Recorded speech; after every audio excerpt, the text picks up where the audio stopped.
This is a short story called The Egg by Andy Weir. You were on your way home when you died. It was a car accident. Nothing particularly remarkable, but fatal nonetheless. You left behind a wife and 2 children. It was a painless death. The EMTs tried their best to save you, but to no avail. Your body was so utterly shattered you were better off, trust me. And that's when you met me. What happened? You asked. Where am I? You died, I said, matter-of-factly. No point in mincing words. There was a truck and it was skidding. Yup, I said. I died. Yup, but don't feel bad about it. Everyone dies, I said. You looked around. There was nothingness, just you and me. What is this place, you asked? Is this the afterlife? More or less, I said. Are you God? You asked. Yup, I replied. I'm God. My kids, my wife, you said. What about them? Will they be alright? That's what I like to see, I said. You just died, and your main concern is for your family. That's good stuff right there. You looked at me with fascination. To you, I didn't look like God. I just looked like some man, or possibly a woman. Some vague authority figure, maybe.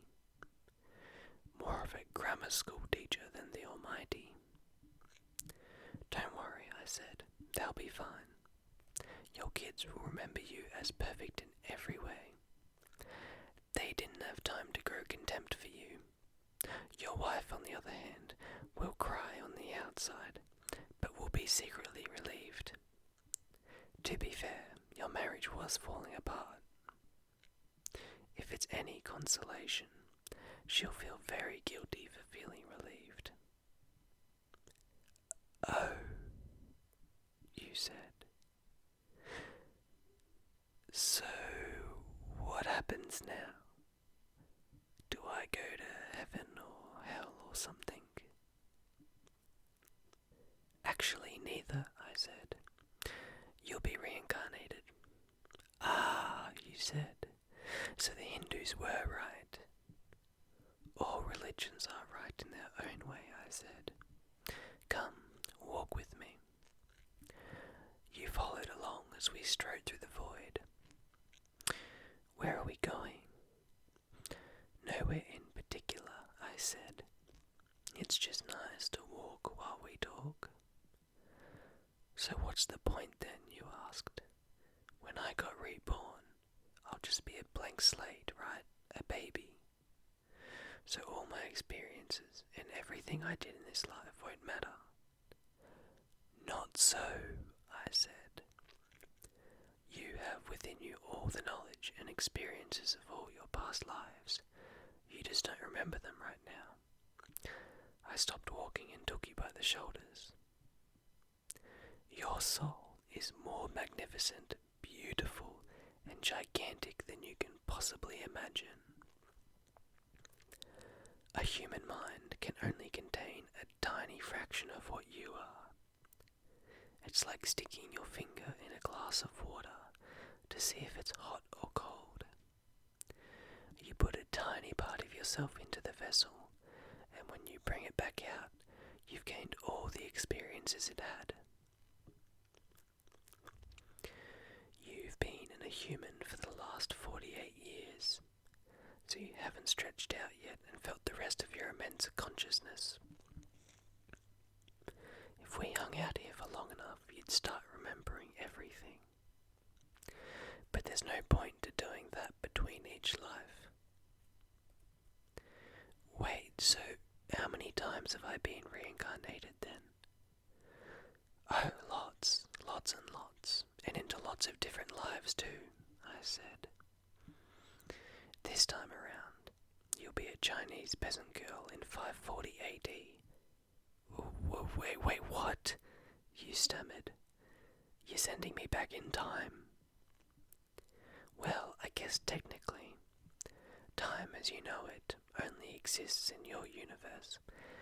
Things are a little different where I come from. Where you come from, you said. Oh sure, I explained.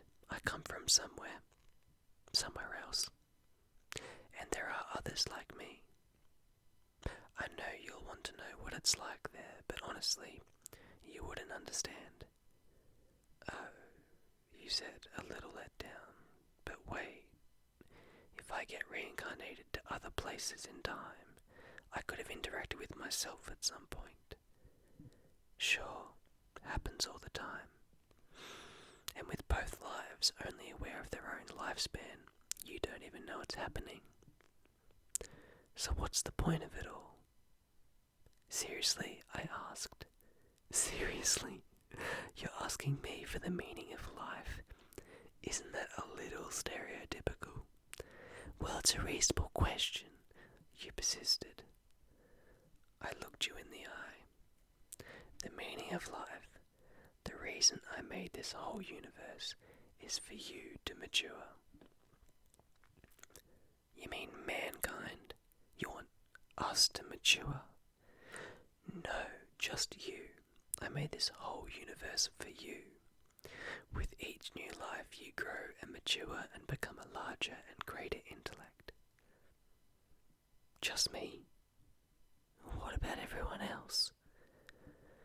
There is no one else, I said. In this universe, there's just you and me. You stared blankly at me.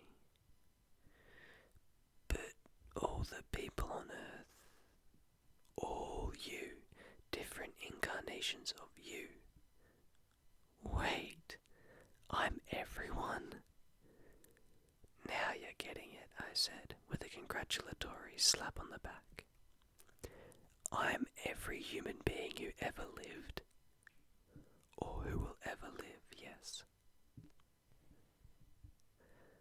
I'm Abraham Lincoln, and you're John Wilkes Booth too, I added. I'm Hitler, you said, appalled, and you're the millions he killed. I'm Jesus, and you're everyone who followed him. You fell silent. You see, every time you victimized someone, I said, you were victimizing yourself. Every act of kindness you've ever done, you've done to yourself. Every happy and sad moment ever experienced by any human was, or will be, experienced by you. You thought about that for a long time. Why? You asked me. Why do all this? Because someday you'll become like me. Because that's what you are. You're one of my kind. You're my child. Whoa, you said, incredulous. You mean I'm a god? No, not yet. You're a fetus. You're still growing. Once you've lived every human life throughout all time, you will have grown enough to be born. So the whole universe, you said, it's just an egg, I answered. Now, it's time for you to move on to your next life, and I sent you on your way. Thanks for listening.